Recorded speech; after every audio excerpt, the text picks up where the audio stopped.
Assalamualaikum warahmatullahi wabarakatuh. Di sini saya sebagai moderator kelompok 6 ingin mempresentasikan hasil kerja dari kelompok kami selama seminggu ini tentang bab bagaimana Islam membangun persatuan dalam keberagaman. Sebelumnya, kelompok 6 terdiri dari 4 orang. Yang pertama, Armita Hidayah. Yang kedua, Nindi Itsna Fariha. Yang ketiga, Uli Arif Fajar. Dan yang terakhir, saya sendiri, Rontri Ramadan. Nah, sebelum menjelaskan materi yang di bawah ini, yang kami presentasikan, saya akan menjabarkan peta konsep terlebih dahulu. Yang pertama, peta konseptual tentang keragaman dalam keberagamaan. Dan yang kedua, konsep Islam tentang keragaman dalam keberagaman. Yang ketiga, agama sebagai salah satu parameter persatuan dan kesatuan bangsa. Dan yang keempat, implementasi keragaman dalam keberagamaan. Yang terakhir, toleransi.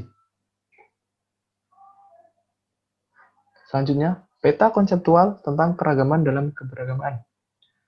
Konsep keragaman dalam keberagamaan, di situ akan terjadi perbedaan dan kita akan menyikapi keberagaman dari keragaman tersebut. Menyikapi keberagaman dibagi menjadi dua, dengan cara persaudaraan dan ukhuwah Islamiyah atau yang disebut dengan hubungan yang dijalanin oleh rasa cinta didasari oleh akidah dalam bentuk persahabatan bagaikan satu bangunan yang kokoh. Dan dalam materi ini kami akan menjelaskan contoh perbedaan dan contoh menyikapi pluralisme. Baik, saya Uli Arif Fajar akan melanjutkan presentasi Fronti dari kelompok 6. Konsep Islam tentang keragaman dalam keberagaman. Dalam ajaran agama, Islam merupakan petunjuk bagi umat manusia yang diajarkan oleh Nabi Muhammad Shallallahu Alaihi Wasallam dan telah disebutkan berkali-kali oleh Allah Subhanahu wa Ta'ala di dalam Al-Quran. Islam sangat menjunjung keberagaman karena merupakan sunnatullah yang harus kita junjung tinggi dan hormati keberadaannya. Dengan adanya keragaman bukan berarti menganggap kelompok lain atau sejenisnya yang paling benar. Dan yang harus diketahui adalah keberagaman sudah ada sejak zaman para sahabat, yaitu ketika Nabi Muhammad SAW wafat. Ajaran Islam mengutamakan persaudaraan dan ukhuwah Islamiyah dalam menyikapi keberagaman.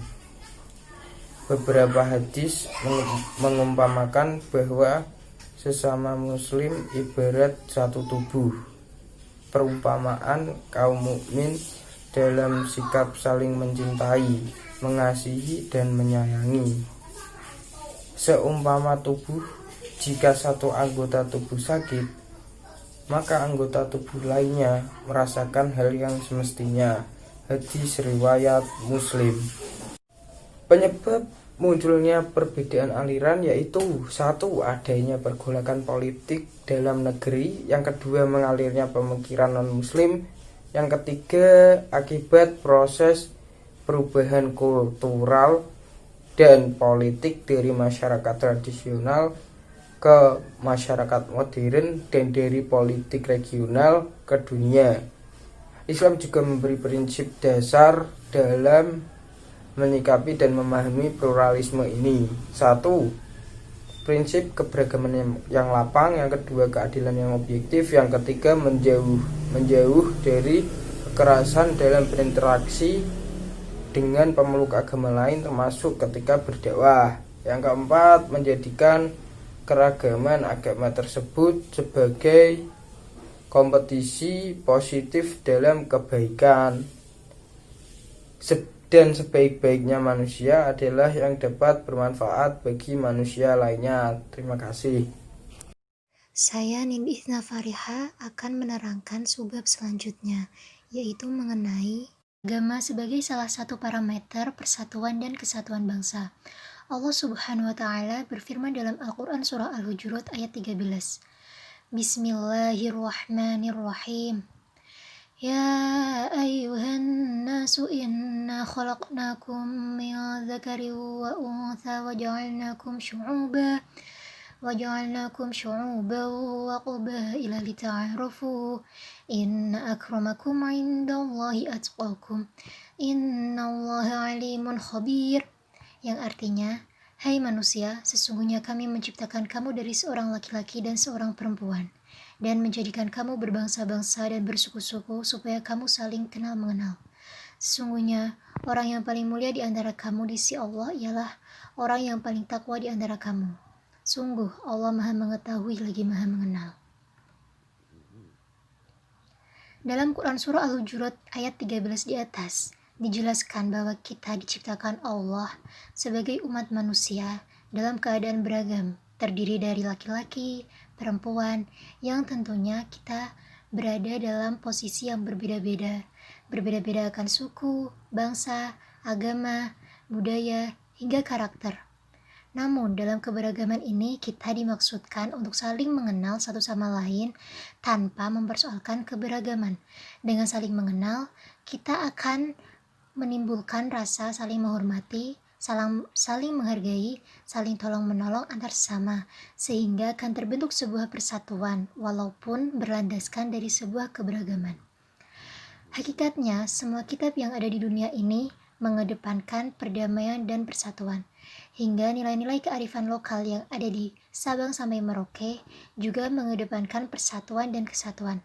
Perpaduan antara nilai agama dan kearifan lokal inilah yang menjadi kunci yang menjaga keberagaman di Indonesia dan telah terbukti mampu memupuk kerukunan antar umat beragama di Indonesia.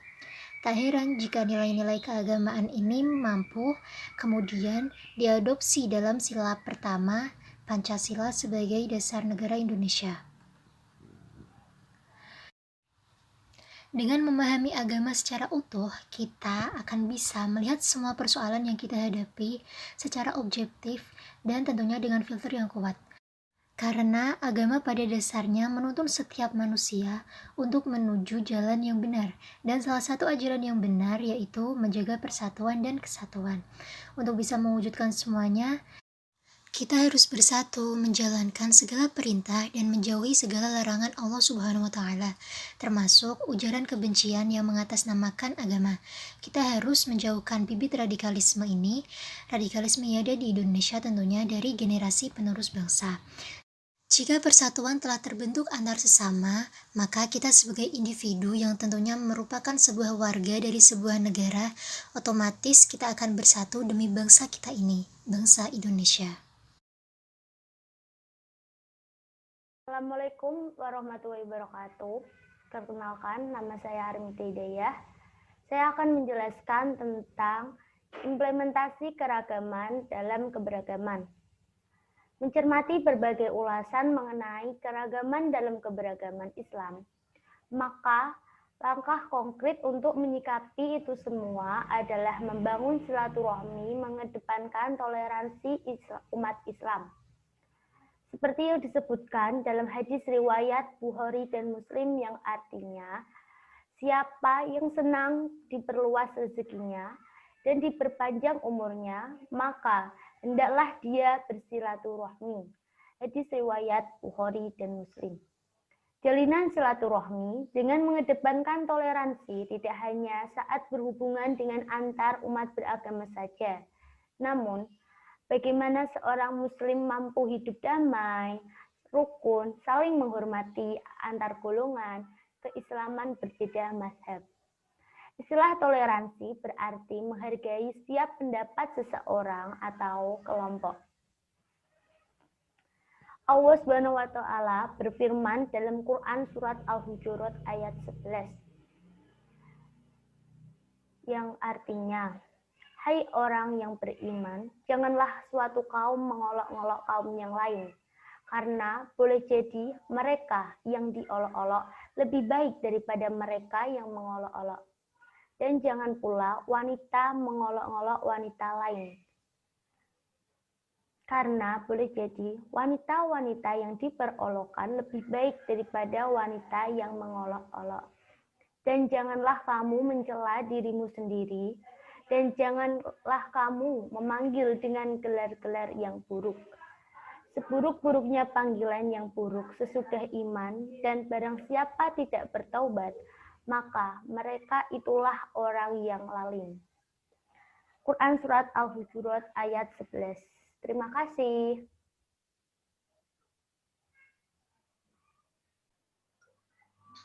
Dan subbab selanjutnya adalah konsep toleransi dalam Islam.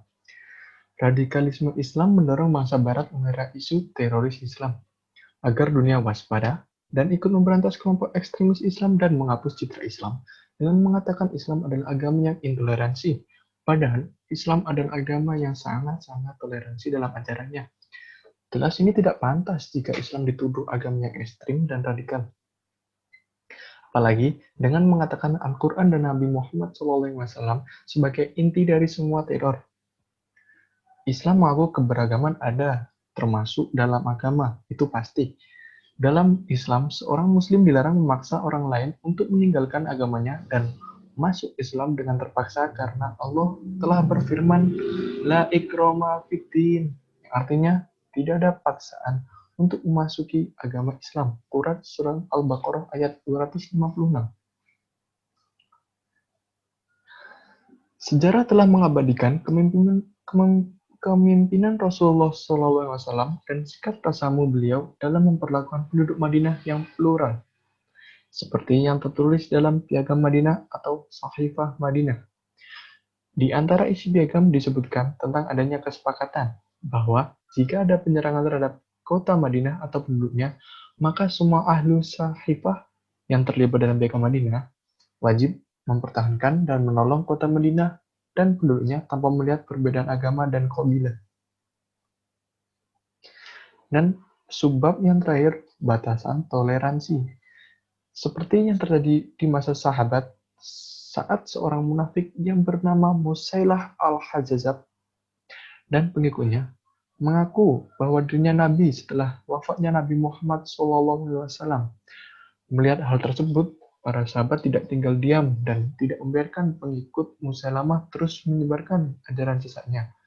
Karena di situ ada maslahah untuk menjaga agama, yang disebut dengan hifz al-din, yang merupakan faktor daruri primer dalam kehidupan umat Islam. Toleransi semacam ini jelas tidak dibenarkan dalam agama Islam, karena seseorang yang mengaku muslim berarti meyakini dan bersaksi bahwa tiada Tuhan selain Allah dan Nabi Muhammad itu adalah Nabi terakhir utusan Allah. Allah telah berfirman dengan tegas dan jelas bahwa Nabi Muhammad SAW adalah penutup para nabi-nabi. Firman tersebut adalah, maka Muhammadun aba ahadim mir rijalikum walakin Rasulullah wa khataman nabiyyan wa kana Allahu bikulli syai'in alima, yang artinya Muhammad itu sekali-sekali bukanlah bapak dari seorang laki-laki di antara kamu, tetapi dia adalah Rasulullah dan penutup nabi-nabi, dan adalah Allah Maha mengetahui segala sesuatu. Quran Surat Al-Ahzab ayat 40. Terima kasih telah memperhatikan presentasi dari kelompok kami. Kurang lebihnya kami meminta maaf yang sebesar-besarnya. Wabillahi taufiq wal hidayah. Wassalamualaikum warahmatullahi wabarakatuh.